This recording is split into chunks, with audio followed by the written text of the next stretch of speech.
मुजफ्फरपुर मानवाधिकार आयोग की ओर से मानवाधिकार रक्षकों और गैर सरकारी संगठनों पर एनएचआरसी के सलाहकार कोर ग्रुप के सदस्य की सूची जारी की गई है, जिसमें वंचित समाज से आने वाली परचम संगठन की सचिव नसीमा खातून का चयन किया गया है। नसीमा बिहार की सबसे बदनाम गली में एक रेड लाइट एरिया चतुर्भुज स्थान में रहकर पढ़ी लिखी है, जिसके घर वाले इसी समाज से आते थे। इसी जगह पर रहकर उसने शिक्षा दीक्षा ली और इस समाज के लिए सोचना शुरू किया। प्रदेश की सबसे बदनाम गली चतुर्भुज स्थान अपने तवायफ मंडी के लिए बरसों से पूरे देश में प्रसिद्ध है। पुराने जमाने में कोलकाता के तवायफ मंडी के बाद मुजफ्फरपुर के तवायफ मंडी का ही नाम आता था। हालांकि करीब 2000 के बाद समय ने करवट ली और अब इस क्षेत्र की अधिकतर महिलाएं ऑर्केस्ट्रा और नाच गाने का काम करती हैं। यहाँ के तवायफों के बच्चे और बच्चियों के बेहतर भविष्य के लिए नसीमा शुरू से ही अग्रसर रही, जिसके लिए उसने एक सामाजिक संस्थान बनाया जिसका नाम परचम था, जिसके माध्यम से उसने यहाँ एक लोगों को स्वावलंबी बनने के लिए प्रेरित किया और छोटे छोटे उद्योग से जोड़ा।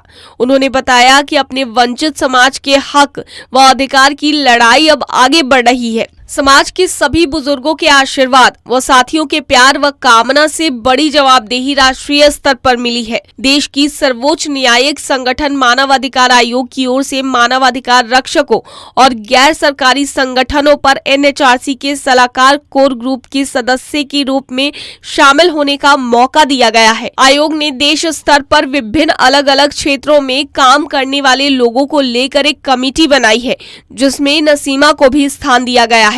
अब इनकी आवाज को न्यायिक फोरम पर मजबूती के साथ वह रख सकेंगी, साथ ही इसका निदान भी हो सकेगा। ये दायित्व उन सब का है। आयोग ने देश स्तर पर विभिन्न अलग अलग क्षेत्रों में काम करने वाले लोगों को लेकर एक कमेटी बनाई है, जिसमें मुझे भी स्थान दिया गया है। अब इनकी आवाज को न्यायिक फोरम पर मजबूती के साथ रख सकेंगे और साथ ही इसका निदान भी हो सकेगा। ये दायित्व हम सब का है। सभी के प्रयास से ही हम सफल हो सकेंगे। नई जवाबदेही के लिए मानवाधिकार आयोग के सभी पदाधिकारियों के प्रति आभार व शुभकामना दिया। नसीमा ने कहा कि बिहार के हर जिलों में रेड लाइट एरिया है, जिसका क्षेत्र कहीं बड़ा तो कहीं छोटा है। उसने बताया कि वो खुद रेड लाइट एरिया की बेटी है, यहीं जन्म लिया और यहीं पढ़ी लिखी और पिछले 2 दशक से रेड लाइट एरिया के लोगों को संवैधानिक अधिकार दिलाने व बेटियों को शिक्षा से जोड़ने के लिए पहल कर रही है। इसी कड़ी में वह परचम संगठन के माध्यम से जगह जगह पर जागरूकता अभियान कर लोगों को शिक्षा व अपने अधिकार के प्रति जागरूक कर रही हैं। इसके साथ यहाँ के बच्चों को लिखने व अपनी बातों को रखने के लिए बेहतर मौका मिले, इसके लिए जुगनू हस्तलिखित पत्रिका निकालती हैं। बीते दिनों मुजफ्फरपुर के जिला एवं सत्र न्यायाधीश के नेतृत्व में जिला विधिक सेवा प्राधिकार के सचिव संदीप अग्निहोत्री के सहयोग से इलाके के लोगों के बीच कानूनी जागरूकता अभियान चलाया जा रहा है। इसके साथ मुजफ्फरपुर के जिला अधिकारी प्रणव कुमार की अध्यक्षता में जिला उद्योग केंद्र के प्रबंधक धर्मेंद्र कुमार के सहयोग से क्षेत्र के महिलाओं को रोजगार के बेहतर अवसर उपलब्ध कराए जा रहे हैं। यहाँ की महिलाएं जोहरा संवर्धन ग्रुप जुगनू रेडीमेड गारमेंट के नाम से संगठन बनाकर सिलाई कटाई का काम कर अपनी जीविका चला रही हैं। इसके साथ ही वरीय पुलिस अधिकारी जयंत की भी मदद मिल रही है।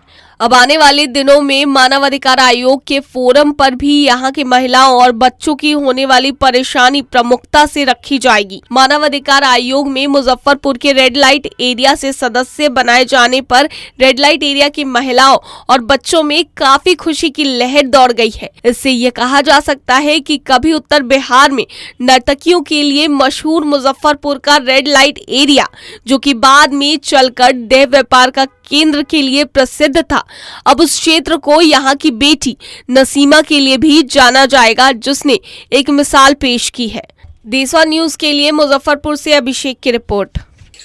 देखिए, ये तो पहले तो बहुत बहुत धन्यवाद मानवाधिकार आयोग, नेशनल मानवाधिकार आयोग को, पूरी टीम को, क्योंकि उन्होंने ये इनिशिएटिव लिया। पहली बार कभी ऐसा मैंने नहीं देखा कि इस इलाके से मतलब रेड लाइट एरिया के किसी बंदे को प्रतिनिधित्व करने का मौका मिला हो, वो भी सलाहकार समिति में।